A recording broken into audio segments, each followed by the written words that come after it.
Weh, kamu pernah nggak sih perhatiin gitu, anak kucing atau anak anjing lari-larian nggak jelas? Sering banget. Atau tiba-tiba ngumpet di belakang emaknya kalau kaget kan? Nah, itu dia. Kayak kenal banget ya liatnya, mirip kita waktu kecil gitu. Hahaha. Iya, mirip banget. Eh, iya, halo semuanya. Gua Fadil. Dan gue Mila. Selamat datang lagi di Pod FM Podcast Fadil dan Mila. Iya nih, kita berdua siap banget buat ngobrolin ini bareng kamu semua. Gimana kabar kamu hari ini? Semoga seceria anak hewan yang lagi main ya. Oke, jadi kita kan dapat banyak banget nih sumber dari kamu semua ya. Artikel, catatan, macem-macem lah. Betul. Semuanya nyoba jawab pertanyaan ini. Kenapa sih tingkah anak hewan itu kok mirip bocah? Iya, suka main.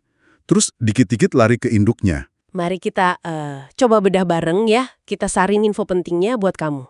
Setuju. Sumber-sumber ini menarik banget sih. Soalnya kelihatan kalau main sama nempel ke induk itu bukan lucu-lucuan doang. Oh, bukan. Bukan. Itu dasar penting buat mereka bertahan hidup sama berkembang, terutama mamalia sama burung ya. Jadi ada campuran naluri sama belajar gitu ya. Tepat. Campuran kompleks lah. Oke, kita mulai dari main dulu deh. Di sumber-sumber itu kan disebut ada main lari-larian atau lokomotor, terus main pakai benda, sama main sosial ya. Iya benar. Nah, energi mereka yang kayak nggak habis-habis itu buat apa sebenarnya? Masa cuma buang energi? Jauh dari itu. Ini tuh kayak sekolah kehidupan mereka. Penting banget. Sekolah kehidupan? Wah, keren istilahnya. Iya. Contohnya, main lari-larian itu secara langsung ngelatih koordinasi, kecepatan, kelincahan mereka. Oh, pantesan pada gesit ya? Banget. Itu persiapan tumting buat, ya nanti kalau harus hindarin musuh atau malah ngejar mangsa. Masuk akal, masuk akal. Plus, ini juga bikin mereka lebih lentur gerakannya. Jadi siap kalau ada hal tak terduga gitu. Latihan fisik plus mental lah. Oke, oke. Terus kalau main pakai objek, kayak gigit-gigit atau mainin barang gitu, itu cuma buat ngasah gigi? Iya nggak cuma itu. Lebih dalam lagi. Itu cara mereka belajar soal lingkungan. Belajar gimana tuh? Ya kayak mikir, ini bisa dimakan nggak ya? Atau ini bahaya nggak sih? Atau ini enaknya diapain ya? Gitu. Wah, jadi kayak lagi riset kecil-kecilan ya mereka? Bisa dibilang gitu.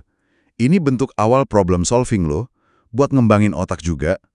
Malah ada artikel yang bilang, main objek ini ada hubungannya sama kemampuan inovasi di beberapa hewan. Keren. Nah, terus yang terakhir, main sosial. Yang kayak berantem pura-pura atau rebutan mainan itu. Nah, itu lab sosial mereka. Lab sosial maksudnya? Di situ mereka belajar komunikasi, belajar baca kode temennya, belajar negosiasi, bahkan ngerti posisi dia di kelompoknya gimana. Oh, kayak belajar sopan santun versi hewan gitu ya? Kurang lebih. Dan ini nyambung ke catatan soal neurobiologi yang kamu kasih juga. Oh iya, yang soal otak itu ya? Iya, bagian otak kayak korteks prefrontal, amigdala, terus neurotransmitter kayak dopamin, itu aktif pas mereka main. Ini nguatin proses belajar sosial sama ikatan antar mereka. Jadi rasa seneng pas main itu ada fungsi biologisnya ya? Bikin mereka ketagihan belajar gitu? Persis, makanya penting banget. Oke, oke. Jadi jelas ya, main itu kayak sarana belajar super komplit.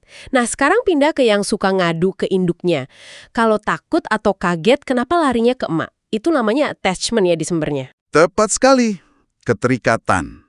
Konsep attachment theory ini kan awalnya buat manusia ya, tapi ternyata relevan banget di dunia hewan. Gimana tuh relevannya? Jadi, induk itu fungsinya kayak basis aman atau secure base. Basis aman, kayak base camp gitu? Nah, itu dia. Karena ada si induk, si anak jadi ngerasa aman.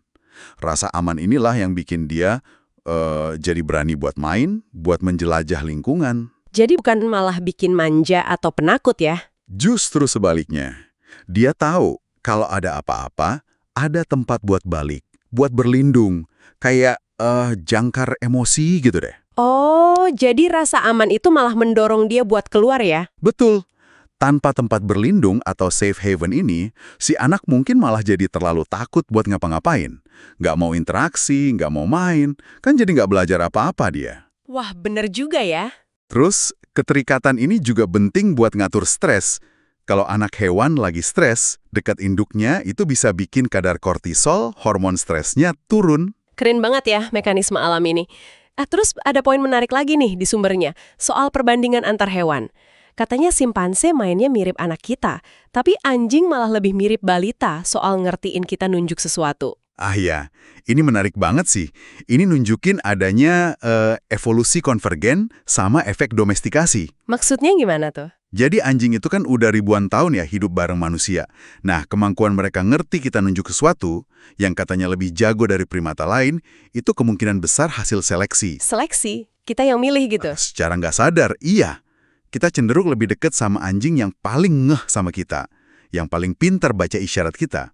Lama-lama, ya sifat itu yang makin kuat di populasi anjing. Gila, jadi kita ikut mendesain kemampuan sosial anjing ya? Kurang lebih begitu. Ini nunjukin gimana tekanan sosial bisa ngebentuk kemampuan kognitif hewan. Nah, ini nyambung ke pertanyaan klasik nih. Ini semua gara-gara genetik atau lingkungan sih? Kalau dari sumber-sumber yang kita lihat, jawabannya ya dua-duanya. Interaksi keduanya. Jadi nggak bisa dipisah ya? Susah. Ada dasar genetiknya, jelas. Warisan dari nenek moyang lah atau hasil evolusi yang mirip tadi. Tapi gimana perilaku itu muncul, itu dipengaruhi banget sama pengalaman dia, lingkungan sosialnya, bahkan epigenetika. Epigenetika, apa tuh? Itu gimana lingkungan bisa ngaruh ke cara kerja gen, tanpa ngubah gen itu sendiri. Contoh paling gampang ya domestikasi anjing tadi. Lingkungan manusia itu secara aktif ngebentuk dan milih sifat genetik yang berhubungan sama perilaku sosial dan main. Oke, paham. Jadi kesimpulannya nih ya, perilaku anak hewan yang kayak bocah itu, main terus, nempel induk terus, itu sebenarnya strategi evolusi yang cerdas banget ya? Tepat. Bukan cuma lucu dilihat, tapi ini mekanisme dasar buat mereka belajar skill fisik, kognitif, sosial, sama emosi. Semua yang dibutuhin buat bertahan hidup dan, ya, tumbuh besar. Bener banget.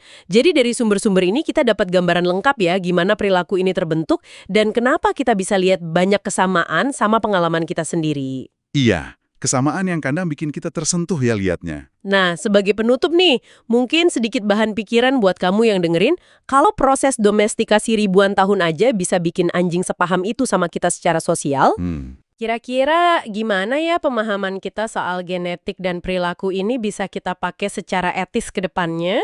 Bukan buat mendesain hewan ya, tapi mungkin buat ningkatin kesejahteraan mereka atau buat konservasi gitu. Dengan lebih ngerti kebutuhan sosial dan perkembangan mereka. Wah, itu pertanyaan bagus banget buat direnungkan. Menarik.